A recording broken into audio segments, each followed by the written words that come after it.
Good evening, everyone. Welcome back to another wonderful tasting with the Virtual Tasting Society. Today, we're excited to welcome back Lauren Patz. We had the pleasure and honor of having her on a couple of years ago. She blew our minds and captured our hearts. And we are here to taste some of the latest expressions from Redwood Empire. We have some fun expressions in front of us, 6 SKUs.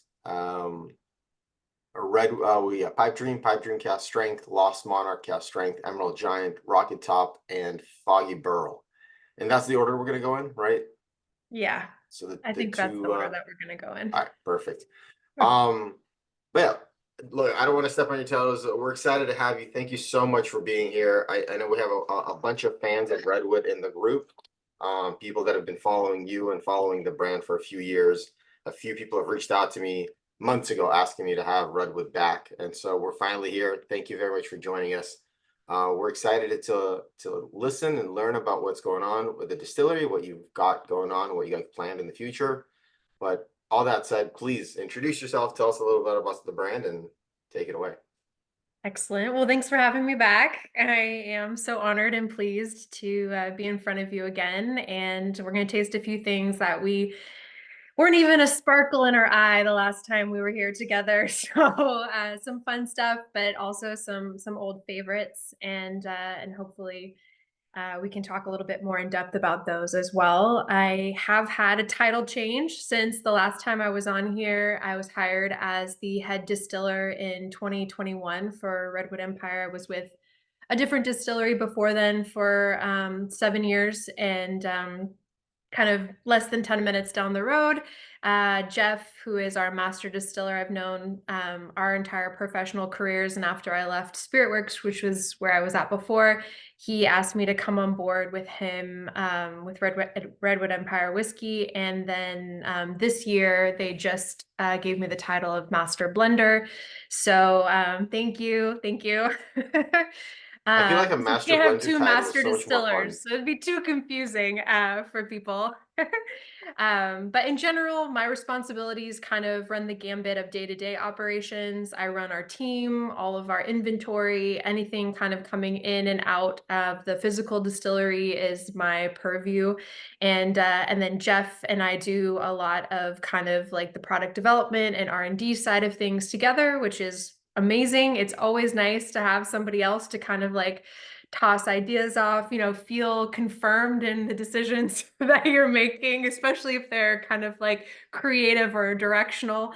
So I've always really appreciated him as being part of the team with me. And then he does a lot of the kind of like upward facing things. So a lot of internal advocacy within the company, and then also our long-term planning. And we are in the process of quite a large build out.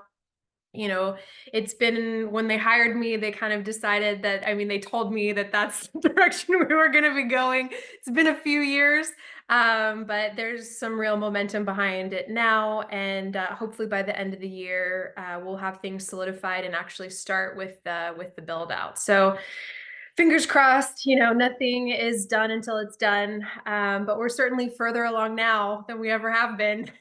And it feels good to kind of have that support from upper management within the company as well. So just a kind of a brief overview of Redwood Empire. I'm sure, again, most of you are familiar, but we started distilling in 2015, and we are part of a larger wine company. So a couple of very successful brands within that were sold off. So Mark West being the most recent sale, and the money from that kind of went back into building out a distillery, and they kind of got operations up and running in 2015, and hit the ground running. 2019 is really when Redwood Empire, as we know it, became released. That's when the 3 core SKUs, the Pipe Dream, the Emerald Giant, and the Lost Monarch were released. And then progressively, we've kind of been able to release some fun stuff as we go along, like the cask strength. A lot of our LTOs, which is what we call the limited time offerings or the small lot series.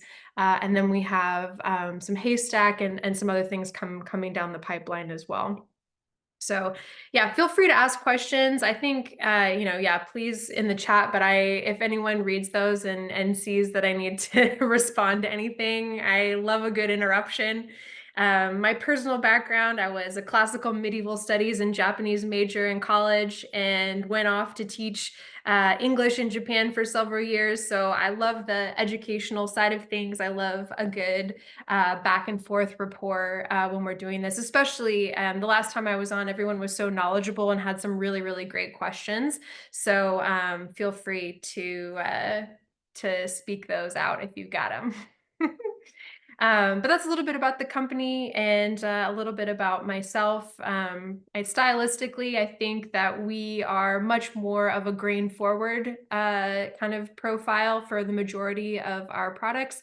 We like things that are well balanced between barrel and grain, but I would say I'm much more interested in playing around with the raw materials and kind of using my knowledge and intellect when it comes to the barrel and maturation side of things to kind of be more a softer approach and a gentler touch in that area. So I always like to describe our spirits as like a caress to the cheek as opposed to a slap to the face, and it allows for a little bit more depth there, but it is a softer depth, so it's not going to be overwhelming. It's something that you can kind of sip on and sit with and enjoy over time. So we do have a few SKUs to go over today. Pipe Dream is our number one SKU. So that is about 50% of our overall sales is the Pipe Dream, which is one of our core. It actually was not the first product that we ever released. The very first product we ever released was actually the precursor to the Lost Monarch, which is our blended whiskey, and the Pipe Dream is our bourbon whiskey. So we try with the core to be as standardized and consistent as possible. The goal with those is like, you pick up a bottle, you know what you're going to get. It's going to be a super solid bottle of whiskey. And I think it's at a very aggressive price point. It's not a straight bourbon because we are pulling from a couple of different states. So we do purchase whiskey and we make whiskey in-house. So we make between 4 to 6 barrels of whiskey a day in-house. But that wouldn't support the volume that we're currently putting out. So we source whiskey from a couple of different distilleries, MGP, Bardstown, Jephthah, Dickel, and we bring that in-house and do the blending in-house. And that has actually been a revelation for me. My background is purely on the distillation and operational side of things. And so being able to have access to this in plethora of barrels with a variety of different treatments and mash bills has been pretty incredible for palate training and building, and of course for blending and just kind of seeing what you can achieve by using different components. So the Pipe Dream is a blend of 4 to 14-year-old whiskeys, predominantly kind of that mid-range age. It's not like 50% 14-year-old whiskey, otherwise it would be quite a bit more expensive, but it does have a component of older whiskey in there in order to kind of elevate particularly aromatics. And it is a 4-grain bourbon as well. Our mash bills range, especially since we're pulling from a couple of partner distilleries, but I'd say in general, we're between 70 and 75% corn. The secondary grain for the most part is rye, 18 to 20% rye, and then wheat and malted barley. I am definitely more creative, again, when it comes to the mash bill side. So we've done some different things since I've come on board and taken over all of our raw material orderings. Last year was the first year that I split our internal bourbon mash bill. From the beginning, it had always been kind of right at that 73, 75% corn, rye, wheat, and then malted barley. And so now I've split our overall volume of bourbon between a kind of secondary rye and a secondary wheat bourbon. So instead of that 20 to 18% rye, we also now have a recipe that's 20 to 18% wheat. Part of the reasoning behind that is because we are so blend heavy. I think it gives us a little bit more flexibility in the future with if we want to kind of manipulate or change the wheat content, or if we just want to soften out edges or maybe elevate a little bit more spice. It just kind of gives us some more tools in the toolbox in order to be able to achieve that. So a little bit more variety on the product that we're making in-house. It's also a 4-state whiskey. So it's California, which is the portion that we are contributing, but it is also Indiana, Kentucky, and Tennessee. So it has just a lot going on for it. And I think that that's kind of reflected in how it expresses. It's at 90 proof. You know, I'm of a mind at this point in my career, like if it's not 90 or above, like, meh, I don't know.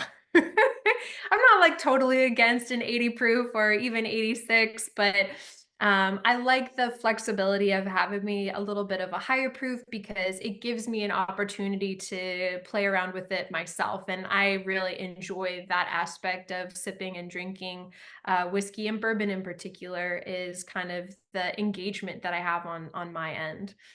So, what do we think? I'm sure, has anyone here not had it before? Is this the first time for anybody? Oh, a couple of you. Okay, cool. Yeah, we definitely had this the last time I was here. I'm not sure what the entire lineup was, but I have no doubt that this was on the list.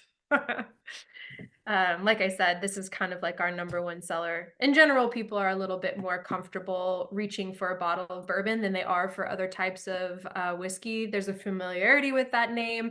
And in general, I'd say 9 times out of 10, you're safe with bourbon. It's a little bit softer, it's a little bit sweeter. It does kind of give that easy, soft landing for people who are maybe less certain in how to choose and drink whiskey.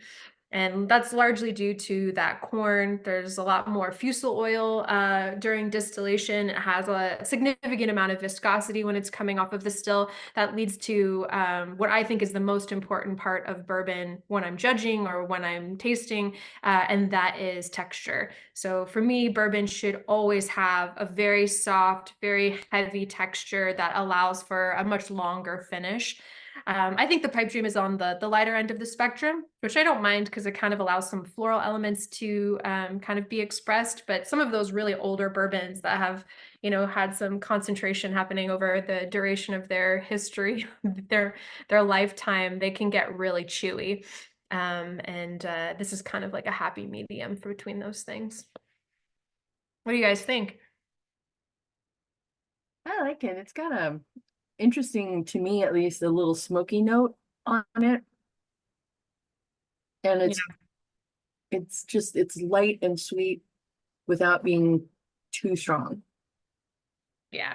This is a really, I'd say for all the core, that's kind of the direction that we were headed for, is to kind of create these really, really approachable whiskeys, right? Easy drinking, no muss, no fuss. And that was kind of the goal with those core three. And then the cask strength, which is what we'll try next, the cask strength version of the pipe dream, is to kind of kick it up a notch, elevate a lot more of the aromatics, and kind of allow a little bit more intensity to come through.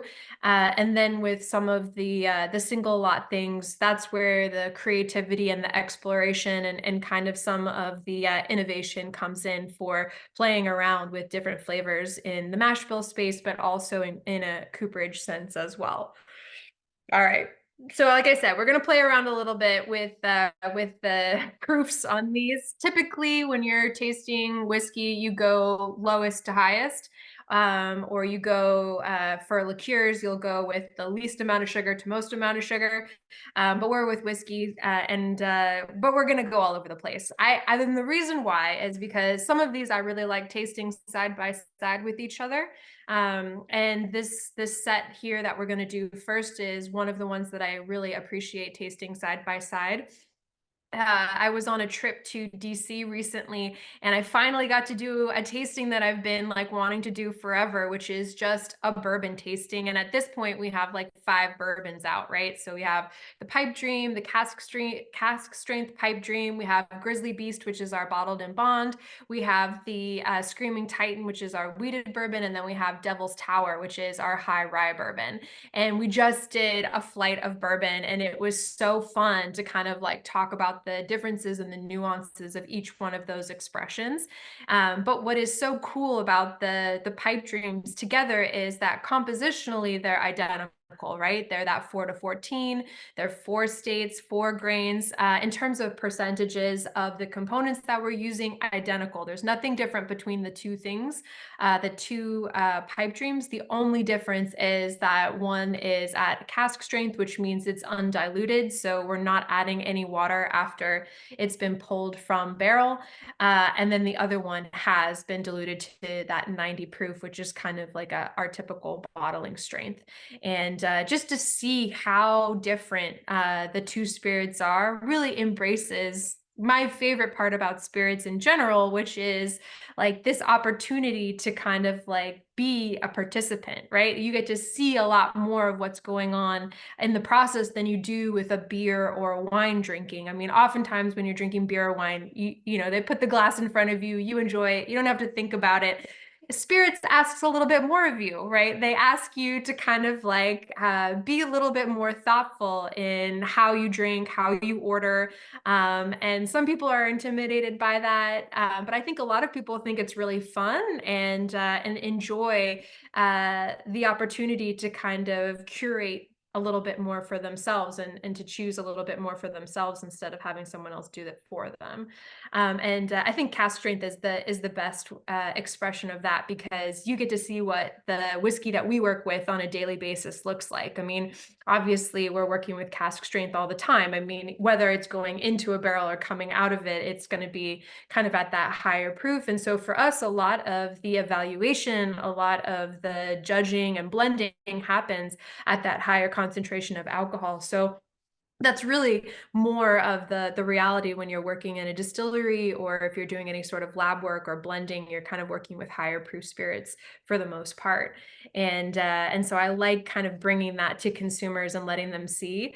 That being said, I feel like cask strength has had this like real vibe around it. Recently, I do, like I said, kind of in market quite a bit. And, you know, people will tell me, you know, I only drink high proof, I only drink cask strength, which is fine. But then when I ask them, like, why do you like it? There really isn't an answer. There really isn't kind of like a cohesive answer to that. So I'm curious if anyone here has an answer to why maybe they only drink cask strength or why they like cask strength. I mean, I know why I like it, but I'm just curious if anyone here is partial to that higher proof spirit and if they have a reason why. Zero.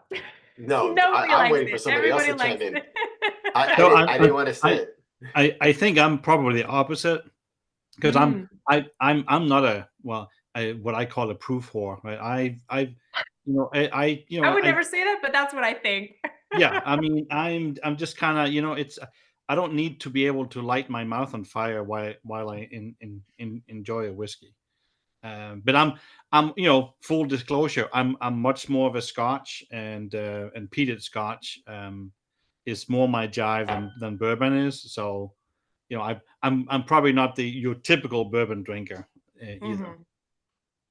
I like to drink my bourbon with a big ice cube, and Mhm. so I like a cast strength because a good cast strength won't just feel diluted; it'll actually change as the water adds it, and I kind of enjoy that experience and that process. I don't always do it; I do have lower proof, but in general, I like cold, so I like ice. And if I'm starting with some 80 or 90, I have to. If I'm not like just slinging it back, then it's like water after a bit. So that's because I like to drink it over rocks. I call it tasting the rainbow. But yes. That's exactly. Everyone's like, oh yeah, cask strength is so great for sipping on. But to be honest, cask strength is my favorite thing to use for cocktails Yes. because you can actually taste it in the cocktail. It really holds up if you're going to be mixing it. So for me, cask strength is more of what I use for the cocktail set because it kind of pushes through anything else that you're going to be adding to it. Yeah, I think it's similar to maybe sometimes described as rye, but I think cask strength has this, like, people like the sensation sometimes, like people like the feeling of that heat, like people who are like super into hot sauce, that like the feeling of it is something that they kind of like. And so I can understand that, but I also feel as though at times it can be a distraction from the actual flavor of the whiskey that's going on. It can be such an intense feeling in your mouth and on your palate that sometimes you might lose a little bit of the flavor that's going on. But it is fun to kind of like take a cask strength and add a couple of drops of water and see how it changes and opens up. I mean, there's two main factors of solubility when it comes to the chemical composition of whiskey. The one is the alcohol concentration and the other is temperature. So an ice cube is perfect for that because you can manipulate both, and you can have things starting to fall out of solution as you start to gradually add or as the ice cube melts. And you really do taste a completely different whiskey. But that's what's fun about having these two side by side is, you don't have to wait for it to be diluted. It's already kind of like two different whiskeys. And at the same time, it's kind of shocking that they are identical when it comes to what's actually inside of them. But I just think that it's a good little science experiment. I wish I did more science when I was in high school like this. You know what I mean? It was just like tasting things side by side, alcohol concentration wise. But any preferences? What do you guys think between the two pipe dreams? How big are your batches when you're creating this? It's a great question. It fluctuates. I'd say for the most part, we're, especially for the cask strength batches, we're bigger. So when we do cask strength, we make a batch that part of it is going to be cask strength, and then part of it's just going to be proofed down, and we'll use that for the pipe dream. So we're right around 250 barrels for a batch, but I'd say that's kind of on the larger end of what our batch size is. Typically, we're a little bit smaller, so between like 150 and 170 barrels for the things like the Lost Monarch and the Emerald Giant. But Pipe Dream tends to be bigger. Again, it's 50% of our sales, so we just do way more volume with the bourbon than we do with the blended whiskey or with the rye whiskey. And then, of course, the smaller offerings like the Devil's Tower, Screaming Titan, Foggy Burl, which we'll taste a little bit later, those are much smaller in terms of lot size. So that can be anywhere from like 20 to maybe 60 barrels. And then the bottled and bond can fluctuate as well, but that's steadily growing up as the desire for more of that kind of continues to grow. But for the core, I'd say anywhere between 150 and 250 barrels. We're kind of up to around 13,000 gallons at the end when proofed.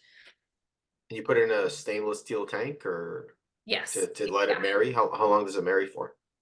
So for the core, it can be anywhere from, personally, I don't like having it marry less than a month, but the core stuff, there's so much going on. It's being filtered. We do chill filter the core 3. And so there is some ways to kind of ensure the homogenization in a way that we just don't do for like the bottled and bond and things like that. So bottled and bond, cask strength, that stuff doesn't necessarily get, I mean, it definitely doesn't get chill filtered, but the core stuff does. And so because of that, I think we don't wait quite as long on the core. So we do batches, and I'd say about 3 weeks, 2 to 3 weeks after they are harvested, they're being bottled. They're bottled over a month or so long because they're larger batch sizes. So it takes time to kind of totally deplete a tank, depending on how fast they're running the bottling line.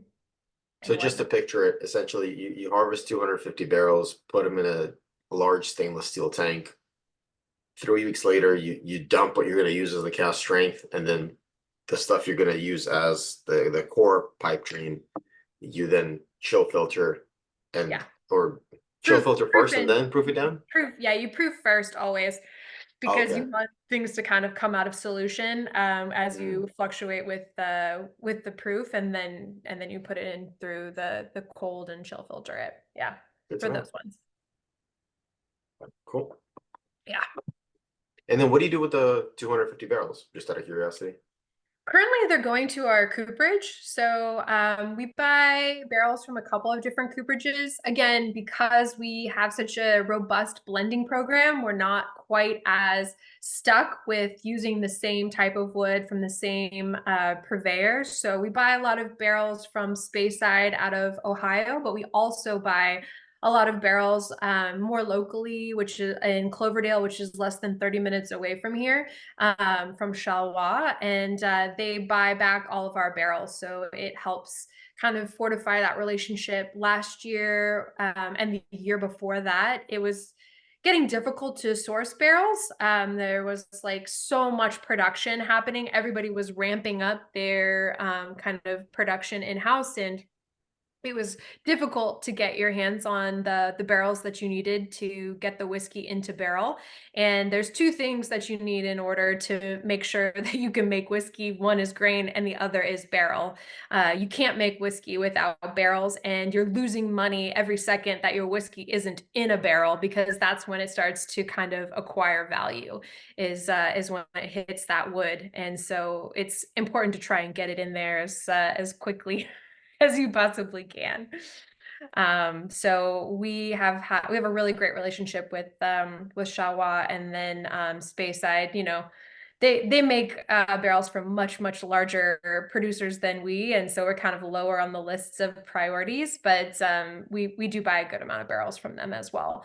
All of our barrels are 36-month seasoned. I did a master class for some distillers at a distilling conference last year, where we did side-by-side comparisons of seasoned wood and its impact on whiskey during maturation. So seasoning is a process that is more typically talked about during winemaking. So it's a process of, like, after the staves have been cut, the wood has been processed, and all the staves for the barrels have been cut. They just let them sit out in the stave yard, and you really want some degradation of that wood over time. You want some of the lignin to break down, which is pretty difficult.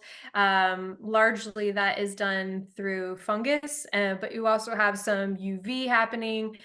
Some of the wood sugars kind of like starting to break down, and some of the different prephenolic compounds being released, and so that you have a little bit more to pull from once you start aging. So all of our wood is seasoned 36 months. I'd say industry standard is probably between 6 and 12 months. And then we do a toast and a char. So toast is low and slow heat. You get deeper penetration and more caramelization of the wood sugars. And the char is kind of like making sure that you get that alligator skin. I always describe and think of it as like a marshmallow. So that toast, you get the goo all the way through, and then the char, you kind of like get that crackle carbon on the outside. And charring barrels really act as a filter. I'm sure you guys are familiar with like carbon filtering or charcoal filtering. That is the function of what is happening in a barrel when you have it charred. And that's part of the reason why a lot of American whiskey is defined by barrels that have char on them. It is providing a filtering function. It chemically is bonding out imperfections from your liquid over time. So okay, talking about barrels for like forever. What's next? Oh yeah, so it's good because we're having another cask strain, which is the Lost Monarch. Did you does anyone have the bottle that these samples came from? Because we have two different cask strengths. We have the original cask strength was 117.2 for the Lost Monarch, and our most recent batch is just one proof point lower, so it's 116.2. And not exactly sure which one you got, but there can be some variation with that as we pull from different components. It's not always going to be exactly the same proof coming out of barrel, and so these ones came out a little bit lower.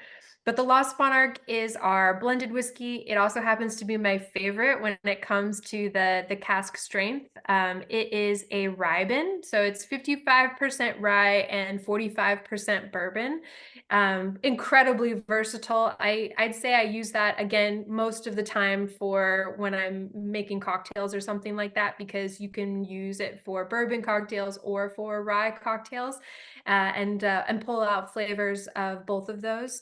If you know what you're doing on the cocktails end of things, which I definitely don't. I'm like a LaCroix and lime with whiskey. That's the extent of my cocktail making expertise.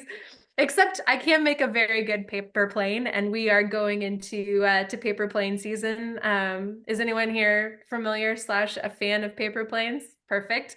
My one caveat with paper planes is that I am a Montenegro girl instead of a Nonino. It's less expensive and it's less sweet. So I prefer Montenegro to Nonino, even though I know that traditionally it's made with Nonino. So Oh, we're gonna have a fight now. what was that? We're gonna have a fight now. Are we? I mean, No, it's fine. I'm very confident in that I like the other one better, so I don't know if the fight will end in anything else but me thinking I'm still right. Sounds like every fight with a woman. Correct. I was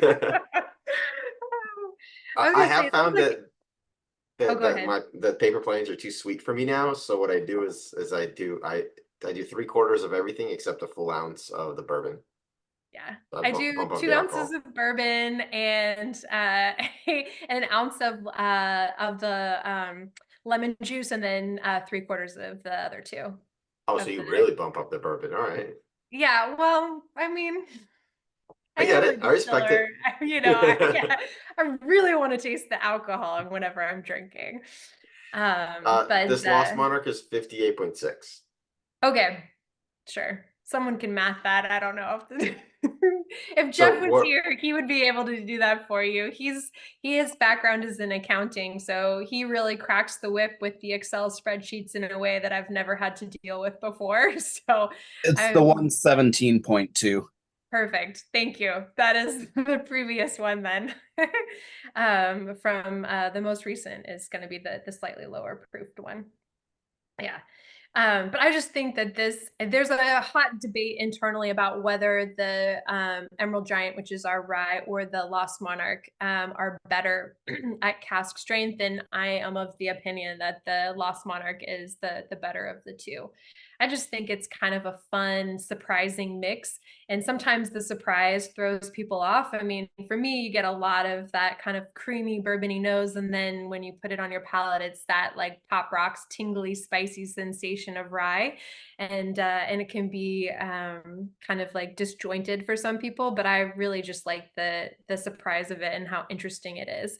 This is a little bit younger of a blend. So both the rye, the Emerald Giant and the Pipe Dream are a minimum of 4 years, although there is older product in both of those.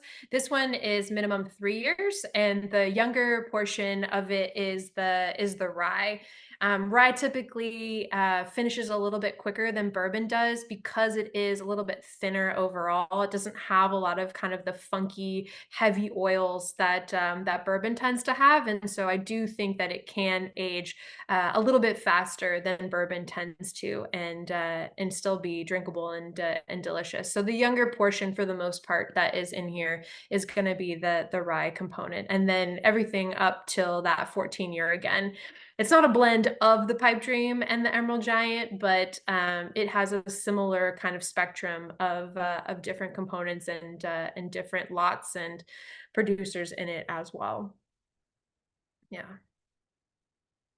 What do you think of that one? So when you're making a paper plane, which one of these are you using?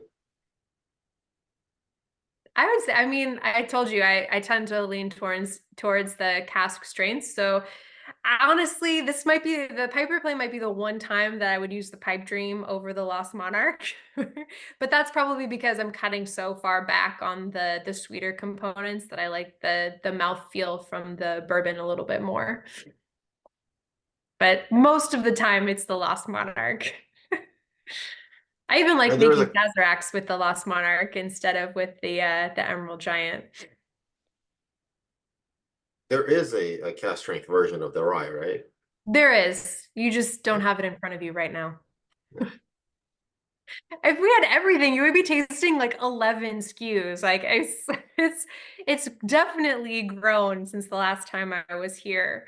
It's funny because like some, when I'm doing trips like to and going out to do some sales stuff, we'll start pulling stuff out of the bag. They're like, yeah, I want to taste it all. So you're there. Instead of it used to take us, maybe 15 minutes to do our little presentation, taste, get out the door. And now I'm like sitting there talking for like an hour, 2 hours at each place that we're going to, because we're like, God, it's so much to get through at this point. It's a blessing and a curse. What I'm hearing is we need to do a part 2 in like a month or two and taste the rest of it. Yeah, we're actually going to be releasing 2 more products this year, at least. So, I mean, it's never too soon. I'll tell you guys about those in a little bit as we get further on. Yeah, So the we're gonna moment go back we built the down. lineup, I Oh, still what was get like, that? I said the moment I announced the lineup, I got some people saying like, "Oh, that's great," and then I had literally like 5 messages. Wait, why aren't you including this one? Why aren't you Yeah, including the Titan, whatever giant? Screaming Or Titan. yeah, everybody wants that one. I was like, it's 6. Calm down. It's 6. We had to Yeah, start somewhere. you just can't win. You know what I mean? You'd think I think we're all 6 would winning. be a good number, but We've done has anyone tastings had of the like Screaming 10, Titan? and it's Anyone a here? lot. Has anyone drank it? That's the wheated bourbon. That's like probably one of my favorites. It's just so ephemeral. It's like this beautiful, it's like sipping on a cloud. It's so beautiful. Whoop, there it is. Yeah. And the Devil's Tower is a lot of fun too. I really enjoy that product too. But we're gonna get one of them. We're gonna get the Foggy Burrow. Which will be an interesting. I'd be most curious to hear your guys' opinion on that as we get there. But it's certainly the one that you want at the end because it's such a different flavor profile than the other products that we're currently making. I So know it'll come as a shock to the group, but that was the one that I insisted on. it was it. Yeah, that was the one I I'm said curious we're as to definitely including that why. one. But we can talk about that when we get there. When we get I there, will yeah, when we get remember there, to we'll ask. discuss it. Yeah, I will remember to ask for sure.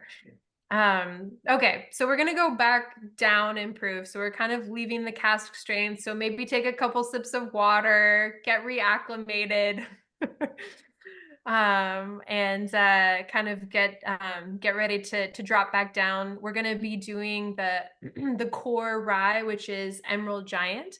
I think that rye is probably my favorite type of American whiskey. I am a huge fan of wheat whiskey, but there just really isn't that much of it, and not all of it is very good. I mean, not all rye whiskey is very good either, but I think there's a lot more of it available. It's much more established as a spirit category, and I really appreciate the variety that rye offers for drinkers. Bourbon is pretty straightforward, right? Bourbon, it's gonna have that viscosity, it's gonna have that sweetness. There's a much narrower scope of exploration typically when it comes to bourbon, and that's largely due to consumer expectations and making sure that people recognize it as bourbon and that people want to drink it. But with rye, there's a far less of a standard when it comes to expression. So there's a huge spectrum when it comes to rye, and we are on much more of the herbal, softer side of the spectrum. So this rye truly is like a gateway rye. Sometimes I say like a rye for people who've been hurt by rye in the past, because it really is. There a question over here? Did someone raise their hand? No. Someone No, make it hurt just by rye in the it- past? yeah, rye is not my thing. Yeah. Rye is not your Henrik thing. and Jane are in the rye PTSD support group. Gotcha. Yeah. Yep. I heard, I started my career as a gin distiller. And so I can't tell you how many times I've been told, I hate gin. Gin's awful. Gin is the most disgusting thing I ever had. And I was like, I think what you're remembering is the experience that you had when you drank, Pine Sol slash gin years ago in high school or whatever. Gin is a many flavored thing. It is just not one thing. Anyway, I'll get off my soapbox when it comes for gin. But rye, I think, is a really fun space for distillers to play with because it is much more difficult to make. You do a lot more with mash bills. Our typical in-house mash bill is 90% rye, 5% wheat, and 5% malted barley. The kind of standard mash bill for MGP is 95% rye and 5% malted barley. Anybody like for our Bardstown that we're purchasing and things like that, they're making our recipe. And so that's why over time, the wheat component has slowly started to creep up in our mash bill breakdown for the Emerald Giant in particular. So for me, the Emerald Giant really gives off a lot of tea-like qualities. It has kind of like a menthol element to it. Being from Northern California and being close to the ocean, I always think of eucalyptus because there's a whole bunch of eucalyptus up here. And I just really like that flavor profile. Like I just enjoy like a traditional medicinals like throat coat, like all that kind of stuff. And I think that is kind of what I get off of our rye. And it is just a little bit softer. It has some weight as well. I think one of the things that can be really off-putting for people with rye is how thin it is on the palate. It evaporates very quickly. It gives kind of like that stinging, burning sensation on your tongue, and that's not always everybody's favorite. And so I think our rye kind of settles a little bit and sticks around long enough in your mouth that you actually get a chance to enjoy it and taste it instead of just kind of like it's there and then it's gone. I'm surprised you were the one who originally put us onto Triticale. And I'm Oh, shocked yes. you haven't made a Triticale whiskey yet. Well, I did it last week. You did? Yeah. Nice. We've been making so I started in 2021. So the first whiskeys that I'll have made with this company will start coming out next year. And every year we make some triticale. Last week we did a high rye triticale or a high triticale rye. So that's like 51% rye, 45% triticale, and then a little bit of malted barley in there. But this week we're doing spelted bourbon. So this is the month and a half we have of all the weird kind of crazy stuff. And so that one is a really, really high spelt content bourbon, which is really, I mean, I love all wheat, but spelt is really special. It's like so delicate and soft, but it's so complex. It's really, really fun. I don't know if you've had spelt before in either straight or in a mash bill before, but it's really, really beautiful. I've made like a light whiskey from it and also some vodka from it. But this will be like the first whiskey that I've made with it, and it's gonna blow people's minds. It's pretty tasty. How do we get on I the was list tasting for it this today. for all the R&D projects? That's what we want to taste. The R&D products, yeah. Yeah. Those are going to end up actually in some of the other, they're going to be some of the single barrels that we'll do. So we're going to be re-releasing the Haystack program, which is our single barrel program this year. We're going to release 50 barrels nationally. And it'll be 100% our distillate. In the past, it's been really old MGP. So I think it was the first year, it was like 12-year MGP and then a 14 and a 15 year. And we took a break. I think we took about a year and a half off just to make sure there isn't really any confusion about the two that we're not purchasing. And this will be the grain to glass side of things. And I think that those are going to come out at the end of the summer. So all of them have been selected. Jeff and I have been like fiercely tasting through everything. So when we're doing these blends, we taste through several hundreds of barrels in order to do all the selection and all of the blending for all of the bottled and bond for all three of the small lot series, and then also all the selection for the Haystack barrels as well. So for the first like 3 months this year, it was just like out, several hours in the rick house just tasting through barrels constantly. And we're kind of starting that process up again. Actually, we just tasted the first round of the next couple of lots for Foggy Burl earlier this week. So it's going to be different than the one that we're tasting. It's going to taste pretty different. But it's fun to sit through and kind of see these products take shape over time as we work our way through the stacks and kind of like what our available inventory is when we pull them together. But yeah. When you're tasting it, are you doing it at cast strength, or are you watering it down, or what's your process? So I'd say the most important thing, the first round, I always just do nosing. So I kind of do the initial choosing, especially for like larger batches. So particularly for like the bottled and bond, I think our bottled and bond this year for the Grizzly Beast, which is our bourbon, is going to be like 150 barrels. So we have to taste through like maybe 400 or 500 barrels.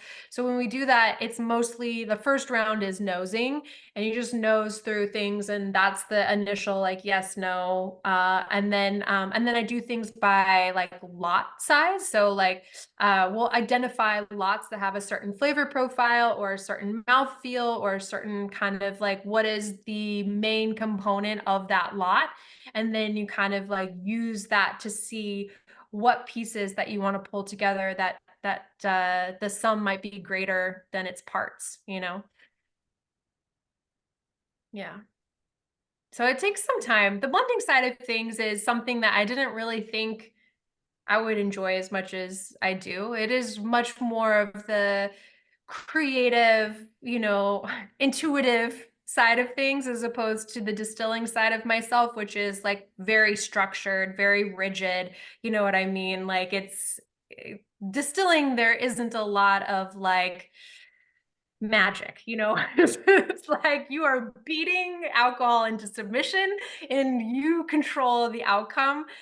With blending, it's a lot more kind of like I feel this way about it and I want these things to come together. Of course there is some chemistry behind it. We do have a GCMS, and there are elements that you can run, but I think you lose a little something if you are only focused on the science. I mean, we are making a romantic product, a luxury item, and so you kind of want some of that mystery, mystique wrapped into its process, and hopefully into its function as well. Yeah. So, what do you guys think of the Emerald Giant? Drinkable? Is rye? I like rye as opposed to a few others here. I found it very drinkable, very easy. I do tend to like the herbal mintier notes to it. So I liked it quite a bit. Yeah. Thank you. Same here. Yeah. Very easy drinking. Yeah. Sometimes ryes are not. Right. I think again with like the core ones, that's really directionally where the intent was to just make something like super inoffensive for the bourbon, the Lost Monarch, and for the Emerald Giant. And sometimes that can be difficult with rye. So I think that's probably one of the things that we as a team are most proud of is the rye. And that it goes double for the next one that you guys are going to have, which is the Rocket Top, which is our bottled in bond. So the Rocket Top and the Grizzly Beast, those are our two kind of the very first expressions that we released that were 100% grain to glass, our own distillate. Some of the other products that we've released since then are also grain to glass, but these were the first two, and these ones will continue to be, in my opinion, more of the collector's items, because this is where all of those kind of bits and pieces will end up when we're doing these fun mash bills and fun distillations. The Devil's Tower and the Screaming Titan, those are again like a wheated bourbon and a high rye bourbon, and there'll be some slight variations batch to batch with those, but the percentage of the grain is going to stay the same, right? Like those ones, you have some consistency in terms of process and raw materials that you don't have in our bottled and bond product. So this is batch 3. We just finished harvesting the Rocket Top batch 4 today. And it is tasting incredible. The bottled and bonds in particular, I like to leave, again, no less than a month in tank for attenuation. We also do gradual proofing. So see it again, kind of depending on like how much you want to protect the aromatics of your whiskey. There's volatilization that happens when you're adding water. And so if you add it too aggressively or too quickly, you can get a lot of blow off. And so there's this kind of process of slowly adding water over time in order to minimize the amount of volatilization that you're having during that step of the process. So we do a much slower kind of drawn out proofing process for the bottled and bond as well. And this is a 4-grain rye. This is pretty unusual. This is still very high rye. I think this one, the one that you guys have, the batch 3 is 86. I think it's like 86% rye, and then it has some wheat, malted barley, and really only 2% corn. That corn is there not for flavor, really just for longevity on the palate. So again, rye can have a lack of texture, and so this is to try and kind of hold it, to pin it down long enough that you really get to experience everything that this product in particular has to offer. And I'd See, say, I feel I'm on punked right now oh because yeah, I like the Rocket Top. It's actually really good, and I don't drink rye. thank So you. yeah, so what you're saying does not make sense. Well, at least it drinks well. But the very first project that I worked on when I came on board was the first round of bottled and bond. And I don't know, did we taste that the last time? Like, I think the batch 1 maybe was out the last time that we did a tasting. I can't remember everything that we tasted, but it was pretty special because coming on with a new team, you're still figuring out like general philosophy and approach towards process, but also towards product development. And so Jeff and I got to spend, several months just tasting through whiskey together, putting these blends together. And it was just an incredible introduction to the inventory of whiskey that we currently had, and kind of like the direction that the team had been going up until that point. So, and I got to be a part of it. Obviously these were distilled years before that I even started with Redwood Empire, but I still feel as though I contributed in some way because of the effort that went into the blending side of it. And I'll tell you, that first year, there was some funky whiskey in that mix, and it was work. It was some real work to get those blends together, but truly each year has gotten progressively easier to put those blends together because the quality of the product has increased. And I think that is true across the board. I mean, they had just started distilling in 2015. Almost no one, I don't think anyone on the team had any experience with distillation prior. And regardless of if you do, anytime you're working on a new system with a new still, it's completely different, and it takes a little bit of time to kind of like feel out the the situation on the still. So it's been really interesting to see the evolution of the product in-house as well. And I think that this next batch that we'll be releasing will showcase that as well. The other fun thing that I got to do in market last year was a vertical of the bottled and bonds. So somebody had like batch 1, batch 2, and batch 3, and of the Grizzly Beast and of the Rocket Top. So we got to do those tastings in a row, and it was really, really fun to revisit. I mean, for me, people probably are drinking the batch that I stopped drinking a year ago. And so my brain is so full of the batches that we're kind of focused on in the moment at the distillery. And so to be able to kind of go back and revisit and to retaste those, it's such a pleasure to kind of like be back in that time and the remember the decisions that were made in order for it to get to where it was before it came into bottle.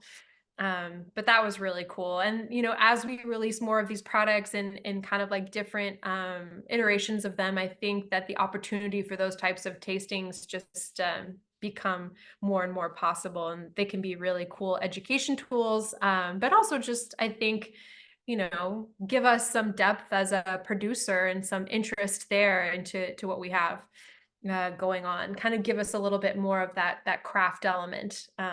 I think we're like in this mid-size as a distillery. We're not massive, but we're certainly not small.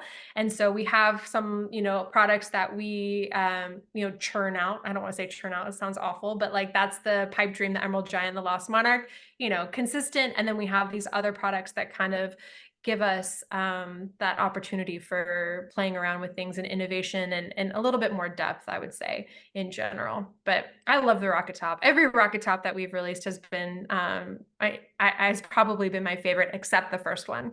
That one I probably liked the Grizzly Beast better, which would be the bourbon offering. But I just really, really like it. And the Grizzly Beast that was batch 3 was the 5-grain bourbon, which did have triticale in it. It was a small amount, but it did have a little bit of triticale in it. And then this year, we're kind of like going back to the original mash bills that were put into the beginning, and it kind of shows like the OG direction of what was being decided for the distillery before I came on and messed everything up. But yeah, I'm sure people are familiar with the designation of bottled in bond, but slightly higher proof than the Emerald Giant at 100 proof. So again, kind of giving a little bit more elevation there. The one big difference between our bottled bond and the regulation is that we do 5 years instead of 4 years, because the climate in Northern California is pretty temperate. We don't have quite the movement of liquid moving in and out of the barrel as regularly as places that have like either, more diverse climates. So like really, really hot summers, really, really cold winters, dry, humid. We just don't have the diversity there like they do in Kentucky, certainly not as what they have in Texas. And so in order to kind of get to the maturation level that we think is appropriate, we give it another year to kind of like get there. The good side of that is we don't lose as much either. So, in Texas, you're lucky if you get like 5 gallons out of a barrel that's been aging for 2 years.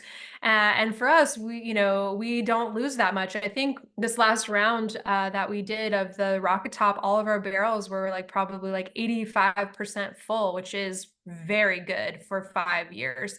Typically, you lose 20% in the first year just through absorption into the wood.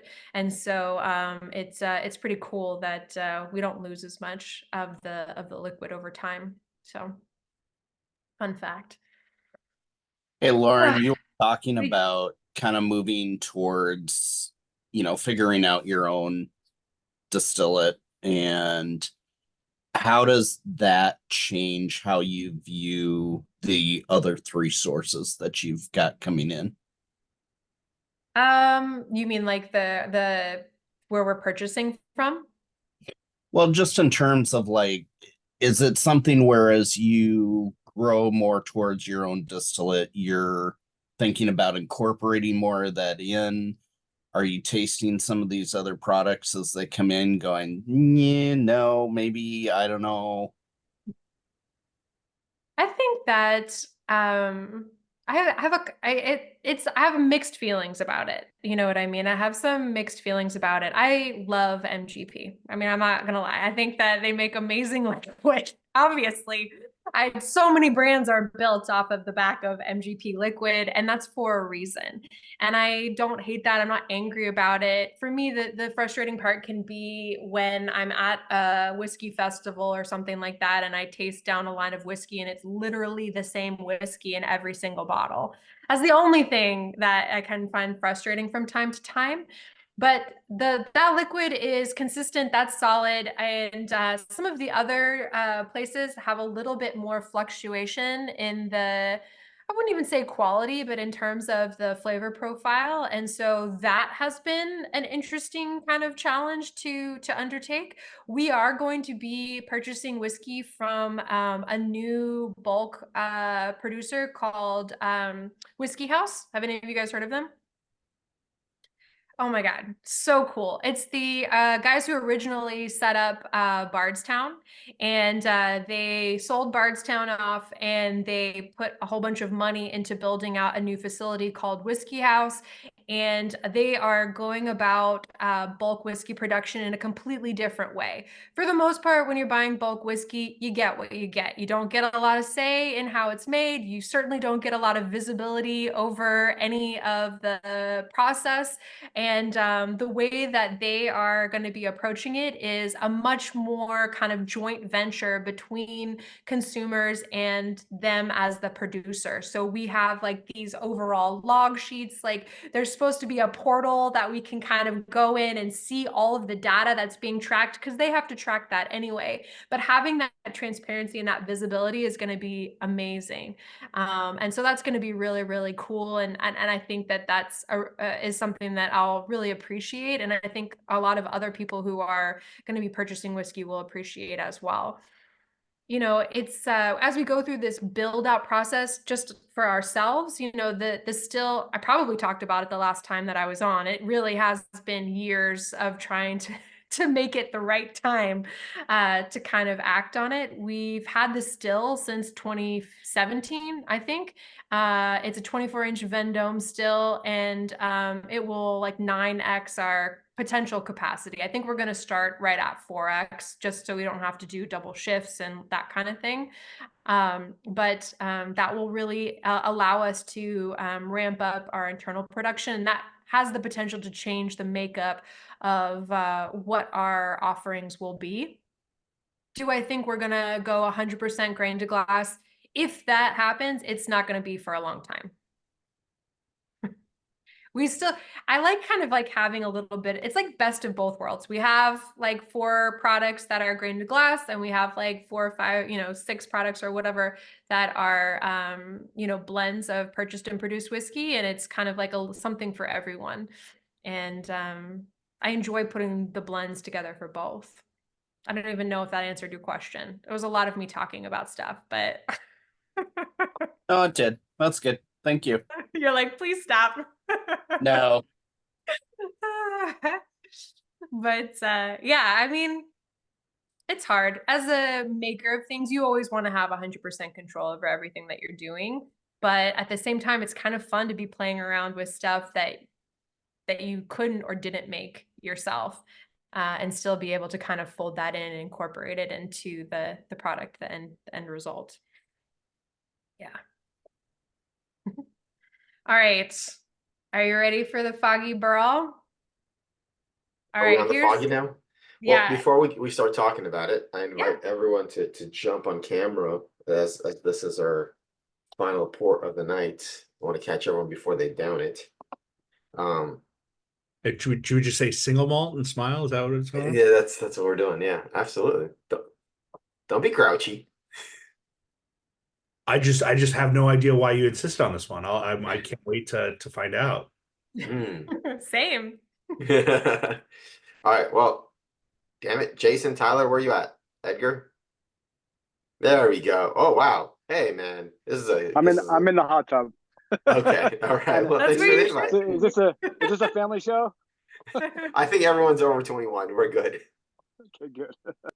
All right, everyone, raise a glass. I'm gonna Like do a quick virtual screen tasting share. society after dark. Ooh.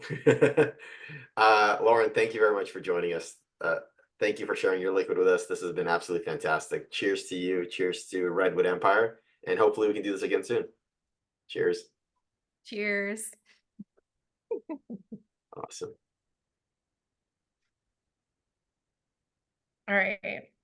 So do you want to start with the quiz first, or do you want to tell us why you insisted on the Foggy Burl? There's a quiz? Yeah, there's a quiz. For me, it's I mean, American single malt is so big. If I see that a brand has released a single malt, I want to taste it. So that was it. The moment I found out you had a single malt in your stable, I knew we had to include it. Single malt is definitely like the newest, freshest, baby-faced whiskey on the block. And that can be a good thing. It can also be a very bad thing. There's some very bad, in my opinion, American single malt out there, and there is some incredible American single malt out there. I do a lot of spirit judging, and one of the judgings that I do, I've been there for a little over 8 years. And 2 years ago, we did, I was the lead judge for a panel on American single malt. And I was so frustrated with the table because there was a whole bunch of international judges and people who have been in this industry decades longer than I have. And they were so hard on American single malt, and they could not let go that American single malt is not international single malt. It is not made the same way. It is, the regulations are completely different. Like, they're just not the same thing. It is 100% apples and oranges when it comes to international versus domestic single malt in the United States. So I was super frustrated to the point where I don't want to say complained, but I I asked that the people who are putting on the judging, that we do a training before the next judging. So this year we did a formalized training. We went over the actual like regulation about what the technical definition is for American single malt, and I think that it went a lot better this year than it did last year. And it wasn't just because the liquid was better. I think it was because everyone was a little bit more open, a little bit more educated about what American single malt actually entails. So that is the focus of our quiz, which is, what is American single malt? Who here knows one or all of the defining factors of American single malt? Without Googling it. Without Googling it. I know Jordan does. Go ahead, Jordan. Gonna be made in America Yes. from from a single grain in a single distillery. And it's got to be. It doesn't have to be from a single distillery. Oh, really? It just has to be milled, mashed, fermented in the United States. There you go. Does it And have to? And Right. 51% barley, right? And what? 51% malted barley or barley? It has to be 100% malted barley. Yeah. So it has to be milled, mashed, fermented in the United States. It has to be 100% malted barley. There is no age statement on it, so it's not required to be in barrel any amount of time. International single malt is 3 years, but here there is no requirement. It can be in used or new barrels, which is a huge deal for American for American whiskey. Most American whiskey must be in new barrels, but this does not need to be in new barrels. It can be in used or new. You do not have to use a pot still, which is another big difference between international single malt and domestic single malt. You can use a column still in order to distill it. And there's some other regulations, right? They're like the standard regulations of what is whiskey, right? What's the distillation regulation for what is whiskey? Anybody know? It comes off the still below what proof? Below 62.5. 95. Gosh, you guys are doing 60. percentages. I only talk about things in proof. It has to be below 160 proof off the still. 80%. And it has to go into barrel below 125. 30, 125. It has to be below 125 proof. And it has to go into bottle above 80. Yes. So those kind of 3 proof standards are like some of the basics of what our country defines whiskey as. And they're standard across bourbon, rye, a variety of different things. and they also stand true for single malt. And then there's some container regulation as well. I think it's like 200 liters is the max, or something like that for how large. No, it has to be larger than that. It's got to be like 300 or something like that. I can't remember. 170 gallons, I think, is what it is the max that you can put the whiskey into in order to call it single malt. So there's some, nitty gritty stuff, but the main thing is that it has to be 100% malted barley, of which there are thousands of different types of malted barley. This is an area, again, where American single malt tends to vary drastically from international single malt. In the United States, a lot of the inspiration for malt barley whiskey comes from beer. And so there's a lot of distillers who are using some pretty intense, aggressive, flavorful brewing malts and specialty malts, as opposed to distilling malts. Distilling malts are, to be quite honest, pretty boring when it comes to flavor. It's like very neutral. It's very soft. It's not that interesting, which is why like peat is such a big deal when you're using it. And also why they get aged for so long is because you really need a lot of barrel flavor in order to make it interesting. Oops. My feelings are showing. But it's just, again, it can be so different. This single malt in front of you, this was distilled on a column still. So this is not pot distilled. This is on a column still. This has almost 10% dark malts. So like chocolate malt, the really, really heavy stuff. It's like very, very dark. Typically when I'm putting a mash bill together, I would never use more than 5% chocolate malt. Like it's so aggressive. And Jeff really liked chocolate malt in the beginning of of distilling some of these. And so a lot of our inventory had like a very high concentration of chocolate.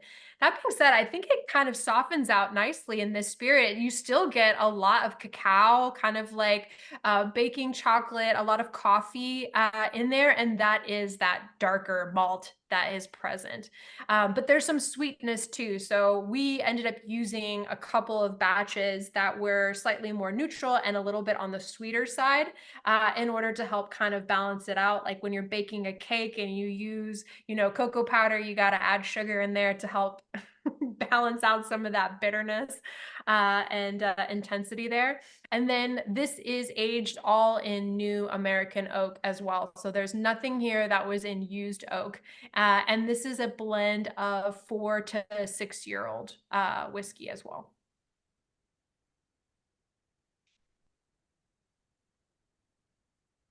But I think my favorite part about it is the mouthfeel. It's just so soft. It's so velvety. It's so luxe. It's just really very, very rich. And it has kind of like that thick, like caramel sauce and fudge kind of element to it. Oh, dill, sure. Yeah. I mean, some of the like less malted, or the less roasted malts in there, I think can come across as pretty herbal or grassy too. It's just, I have this thing, my very first year of judging, I was on the vodka table because that's where you start. You work your way up to the whiskey table. And when you're judging vodka for craft distillers, there's a lot of really bad product that is put in front of you. And I remember one flight in particular, it was all raw barley vodka. And it ruined barley for me. It really, really ruined it. It tastes like cheese. It tastes like raw pasta.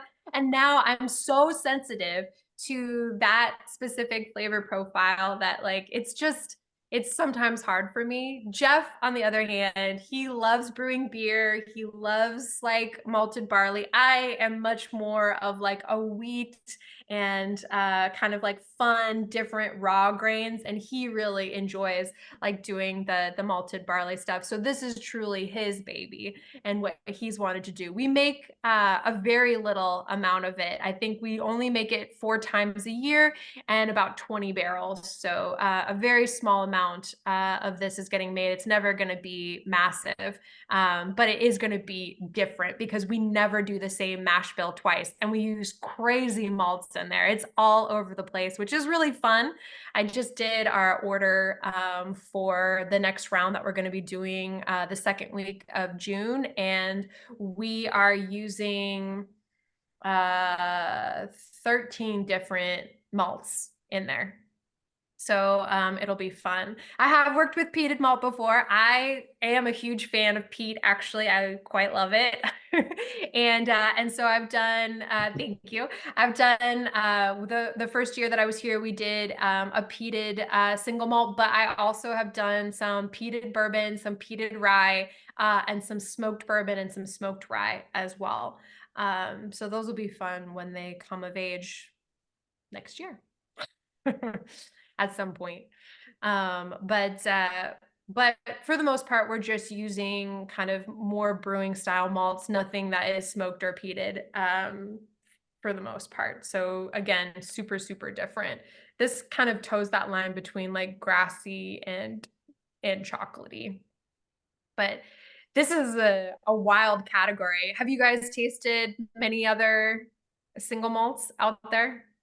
American single malts, I mean? Can you give me some names? Sure. Yeah. Oh yeah, Delbach. Yeah. I've been kind of on a mission to feature every American single malt distiller, like brands that actually focus on single malt.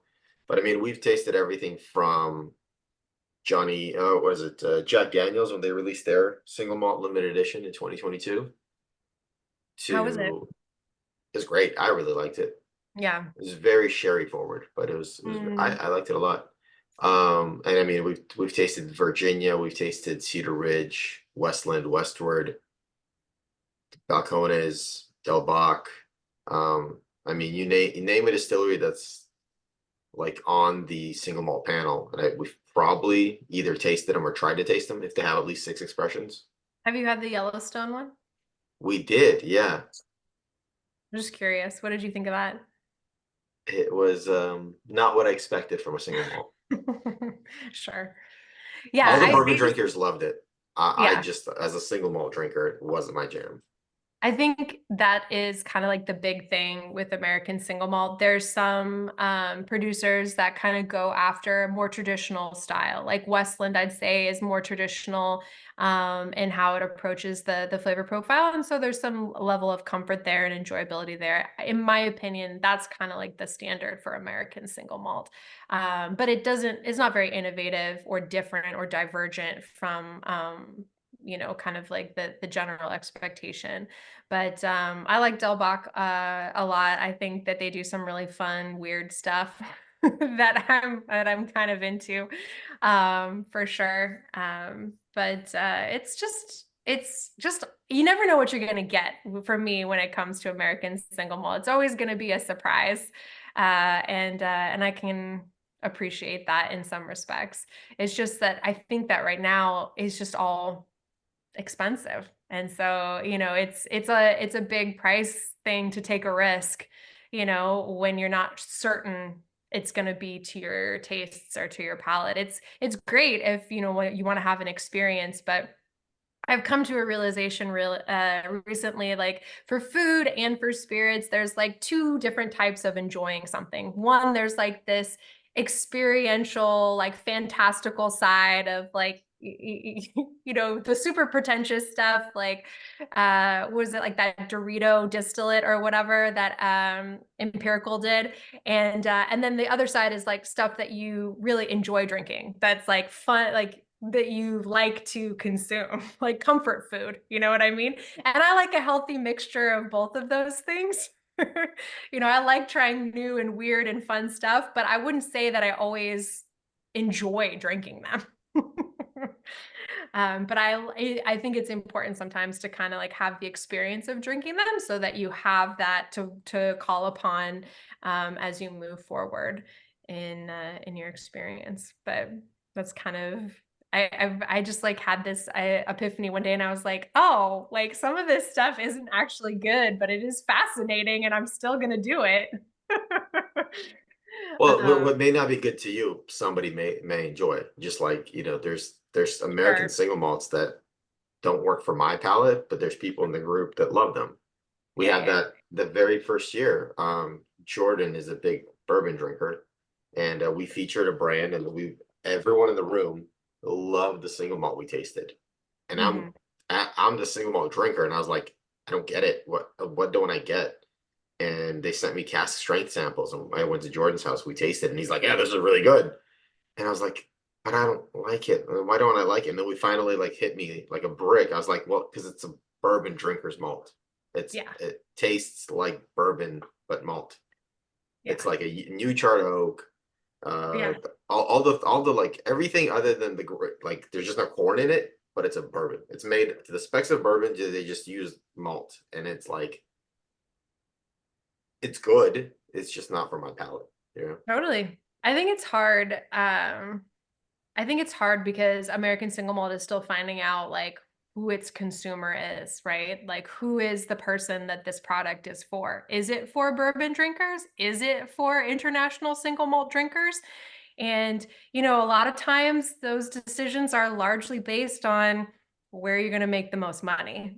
It really, as much as I wish that it was 100% coming from like producer soul and heart and like that's what and honestly this product is much more. Jeff was making these before anyone was telling him like he needed to make anything, and so he kind of just made these on the side. So these are truly like his like secret passions. Well, my battery is running low, so I might have to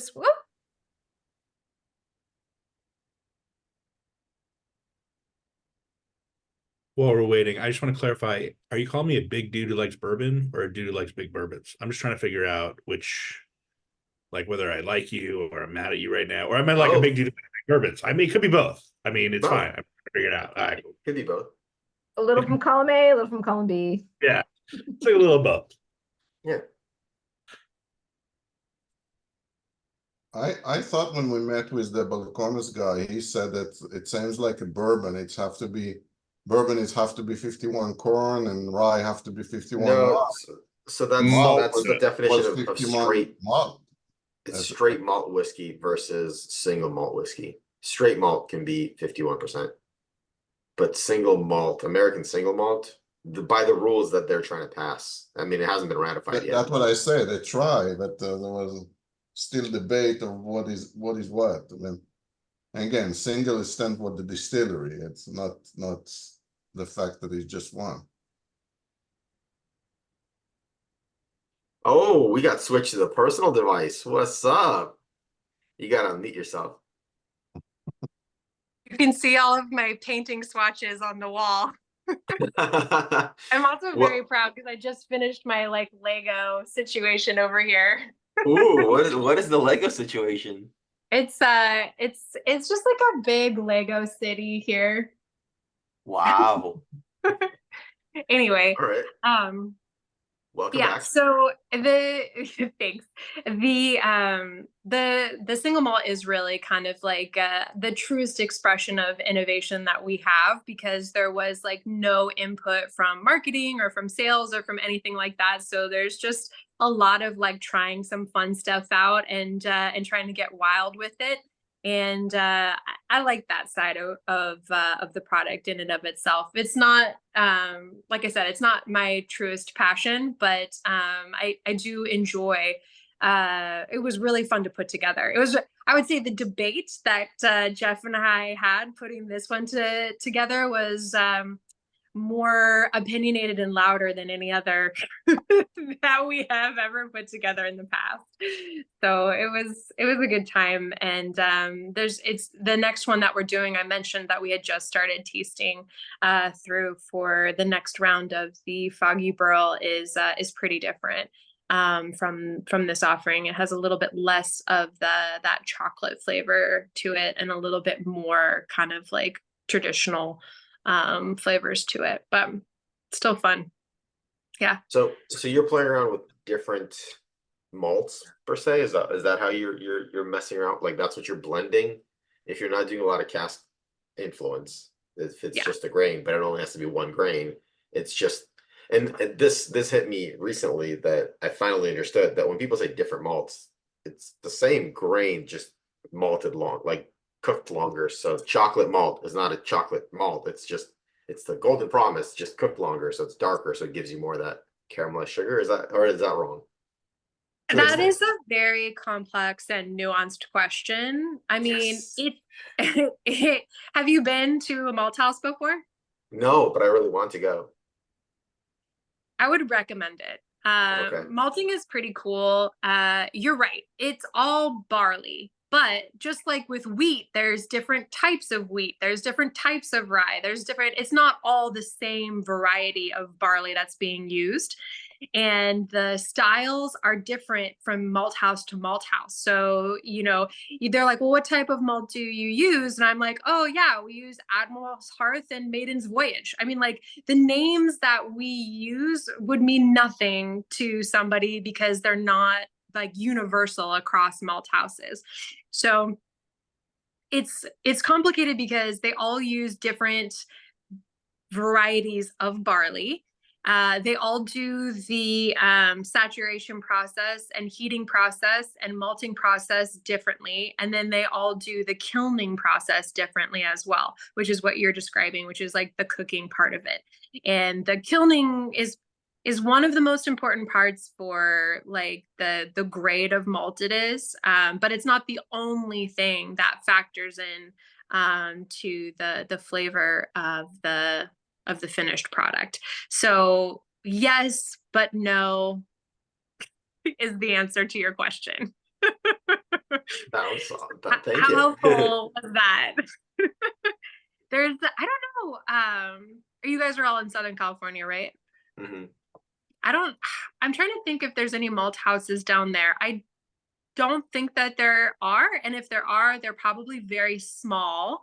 There's one up here, and I would say it's like it's not small, it's not tiny, but it's not huge, and it does all floor malting, so that's Admiral malting, and we do get some grain from them. But then there's like the massive malt houses in the Midwest, and they do, oh gosh, I listened to a talk that one of their maltsters gave, and I was like, you could talk to me all day about the the moisture content of grain as it goes through a kilning process. I'm into it. Like, it was pretty cool. But there's like, just like with distilling, there are rabbit holes for each step of the process, and you can really dig down and dig deep for each one of those things. So if there are any near where you guys are, even if it's a small one, highly recommend little field trip for you. It's Okay. pretty cool. I'll look into it.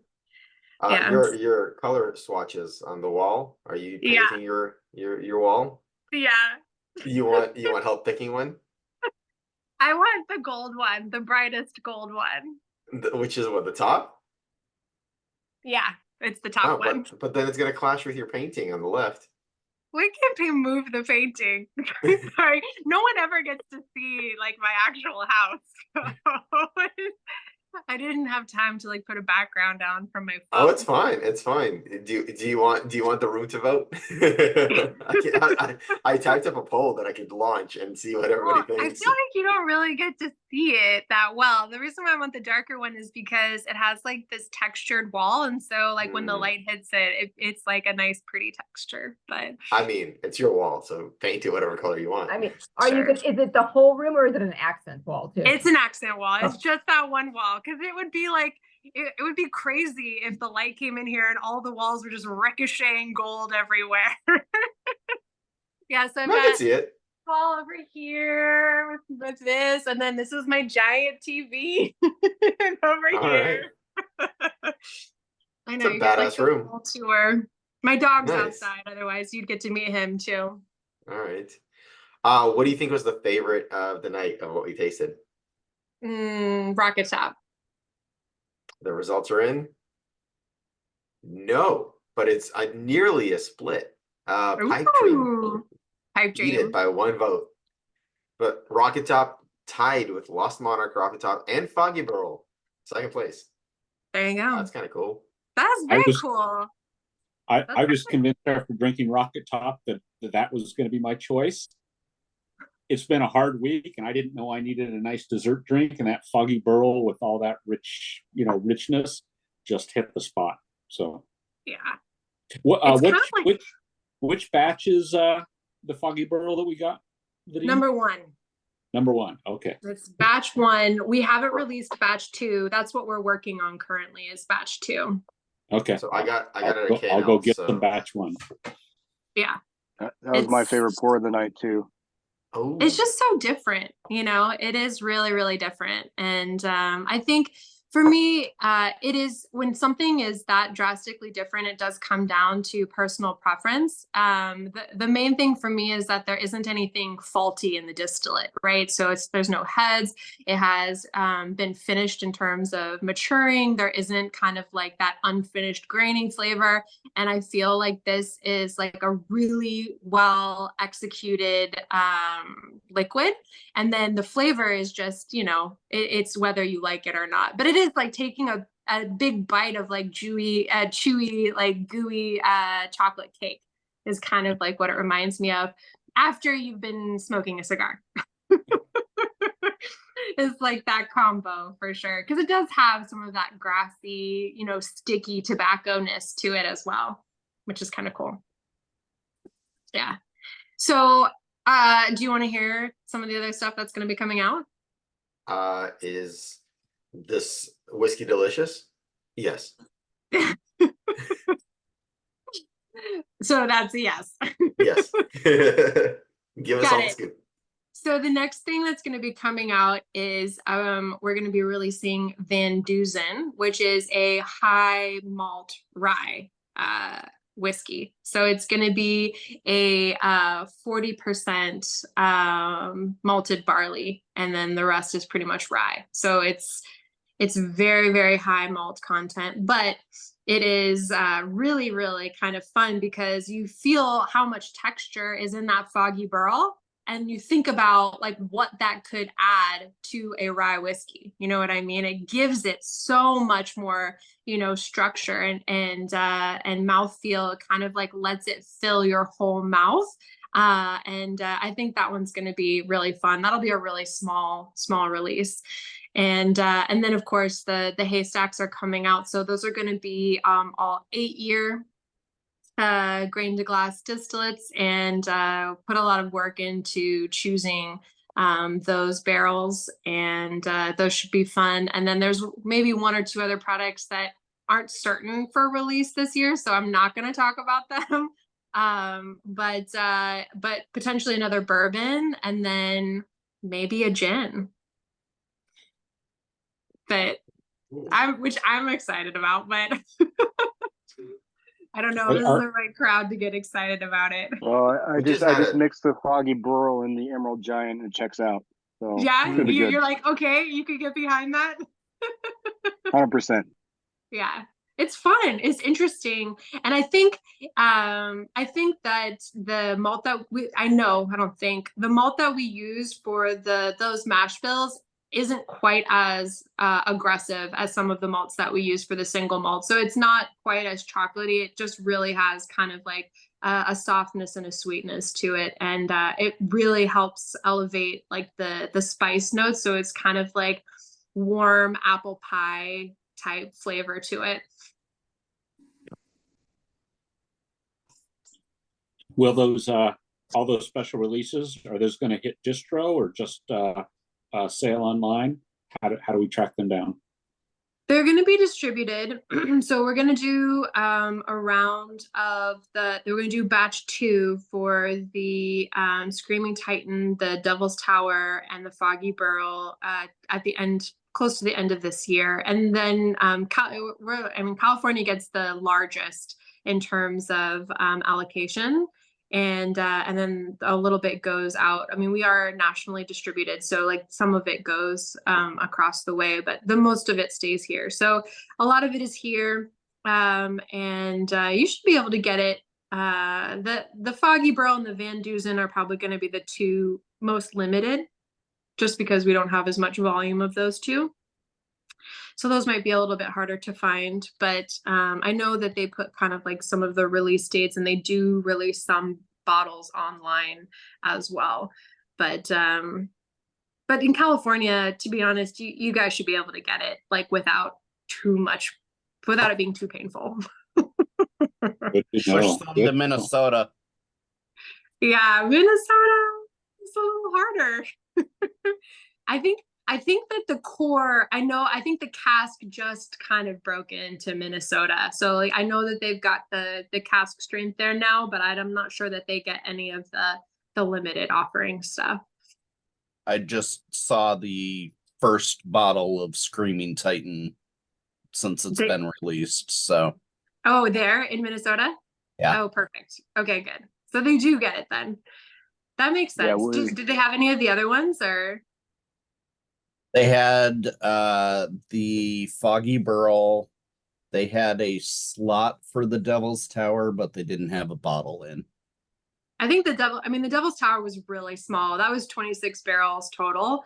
That one I think pretty much sold out pretty quickly just because there wasn't a lot of it. But that's great. Must be a great store. If that It was first time in it. It was pretty impressive. So yeah. Good job to get all that stuff for sure. But it's good to hear. I'll have to tell Dave, he's our sales director for that position. He's doing a good job out there. Spreading it around. Sometimes the directors, they just keep it in the urban areas. They don't like let it trickle all the way out. And so it can be hard for people to get. So it's like nice that and by urban areas, I mean like they have like 5 states, right? So they always have like he has like Chicago and like that kind of stuff. But it's cool. Awesome. Do you guys have any questions? Anything you guys want to know? You guys gonna open a tasting room in the distillery soon?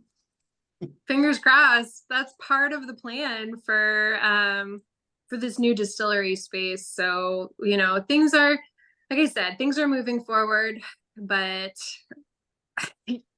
I mean, until the still is in there and we're making product on it, like who knows what is going to happen. But for sure, the intention is once we do this build out and we will have some sort of consumer facing component to it. It just doesn't make sense not to. So where are you located? We are in, we're about an hour and a half north of San Francisco. We're in Sonoma County. So like Santa Rosa, Sebastopol area. I don't know. It's hard sometimes. I don't know how familiar people are with the area up here. So, but we're kind of in this tiny town called Grayton, of which there is nothing there. We're just a giant warehouse where we are in the middle of nowhere.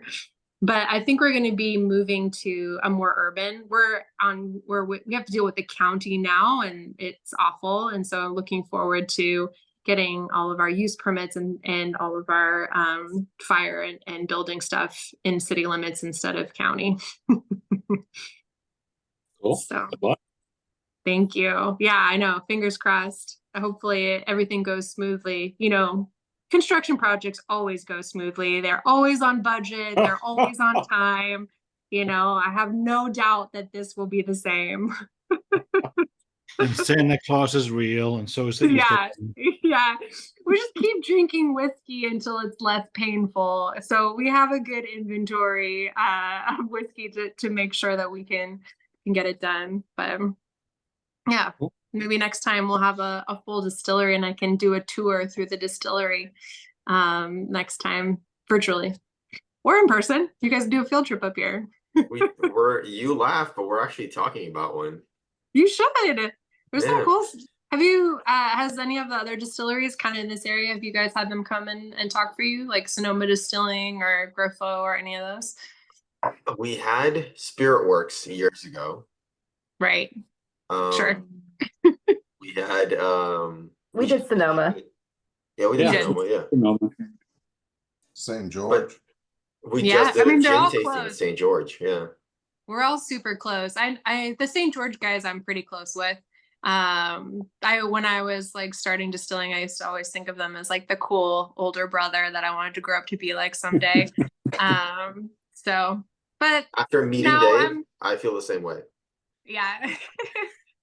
Yeah, Dave and Lance, but I'm probably like closer to the guys that are working on the floor. So James and Chris, but it's such a cool space. I took my team there last year. We did, because actually, if you guys do come up, you guys should go to the Malt House because it's like 2 blocks away from St. George.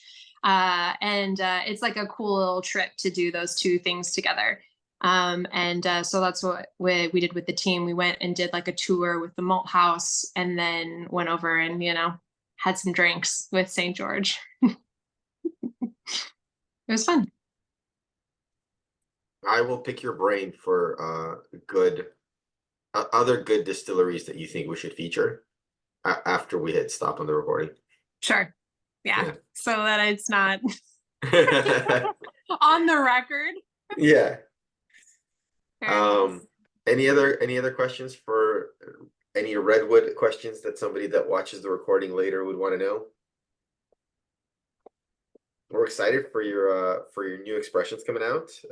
I will be in touch with you and Elliot over email. Hopefully we can set it up and roll out the red carpet and feature you guys right as you're rolling out expressions, not as they're all sold out everywhere. Yeah. That's my bad. I know. I apologize. No, it's good. But yeah, we should have you on more than every 2 years. This was awesome. Thank you so much.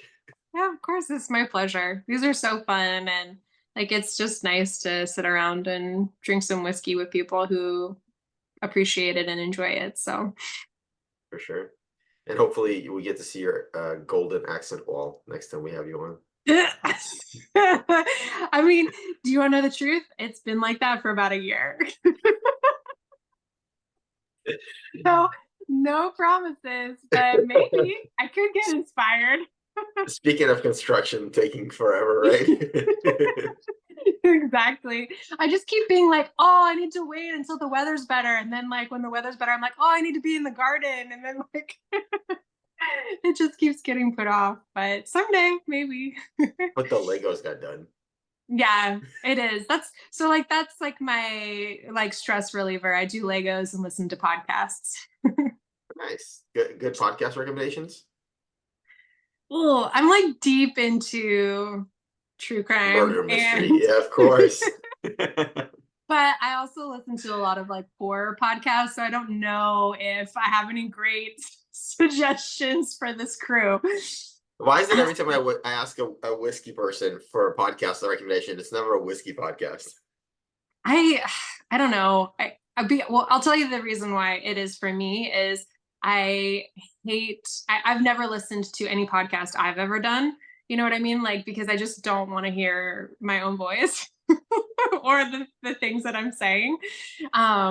And I don't know, I most of the time they're like about branding and less about like process. And so there's a couple out there that I know of. There's the guy who do Artisan Spirit, they do a podcast that's pretty good, which is, if you want to any recommendations for Pure Magazine, Artisan Spirit is my absolute favorite. They do an incredible job of